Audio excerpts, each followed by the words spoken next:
Hi hello ನಮಸ್ಕಾರ. ನೀವು ನೋಡ್ತಾ ಇದ್ದೀರಾ ಸ್ಯಾಂಡಲ್ವುಡ್ ಸೆಂಟ್ರಲ್. ಇವತ್ತು ನಾನು ಬೆಂಗಳೂರಿನ ಸಂತೋಷ್ ಥಿಯೇಟ್ರಲ್ಲಿದ್ದೀನಿ. ಆಟಗಾರ ಫಸ್ಟ್ ಶೋ ರಿವ್ಯೂ. ಬನ್ನಿ, ಯಾರ್ಯಾರೆಲ್ಲ ಸೆಲೆಬ್ರಿಟೀಸ್ ಬಂದಿದ್ದಾರೆ, ಯಾರ್ಯಾರು ಏನೇನು ಹೇಳ್ತಾರೆ, ಹಾಗೂ ಮೂವಿ ನೋಡಿದ ಪ್ರೇಕ್ಷಕರು ಅವ್ರ ಒಪಿನಿಯನ್ ಏನು, ಬನ್ನಿ ನೋಡೋಣ.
ಸೂಪರ್ ಆಗಿತ್ತು, ಚೆನ್ನಾಗಿತ್ತು, ಚೆನ್ನಾಗಿದೆ ಆಟ.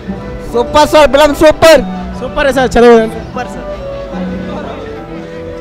ಸೂಪರ್ ಸೂಪರ್ ಗುರು, ಸೂಪರ್ ಸೂಪರ್ ಗುರು, ತುಂಬ ಚೆನ್ನಾಗಿದೆ. ರೆವಲ್ಯೂಷನರಿ ಫಿಲಮ್ ಚೆನ್ನಾಗಿದೆ, ತುಂಬ ಚೆನ್ನಾಗಿದೆ, ಸೂಪರ್ ಆಗಿದೆ, ಸೂಪರ್ ಆಗಿದೆ, ಸೂಪರ್ ಆಗಿದೆ, ಓಡಬೇಕು, ಸೂಪರ್ ಸೂಪರ್ ಸೂಪರ್ ಆಗೈತೆ ಸರ್, ಪಿಕ್ಚರ್ ಸೂಪರ್ ಸೂಪರ್ ಆಗಿದೆ, 100 ಚೆನ್ನಾಗಿದೆ, ಚೆನ್ನಾಗಿದೆ, super super super super super super ನೋಡ್ಬೋದು. ಸೂಪರ್ ಸರ್, ಸೂಪರ್ ಚೆನ್ನಾಗಿದೆ, ಸೂಪರ್ ಫಿಲಂ, ಸೂಪರ್ ಆಗಿದೆ film, super sir film, super super super sir, ತುಂಬ. ನಮಸ್ಕಾರ, ನಿಮ್ಮ ಉಪೇಂದ್ರ ಮಾತಾಡ್ತಿದ್ದೀನಿ. ಸ್ಯಾಂಡಲ್ವುಡ್ ಸೆಂಟ್ರಲ್ ಈ ಚಾನಲ್ನ ನೀವು ನೋಡ್ತಾ ಇದ್ದೀರಾ. ನೀವೆಲ್ಲರೂ ಸಬ್ಸ್ಕ್ರೈಬ್ ಮಾಡಿ, ಈ ಚಾನಲ್ನ ಜಾಸ್ತಿ ನೋಡಿ. Thank you.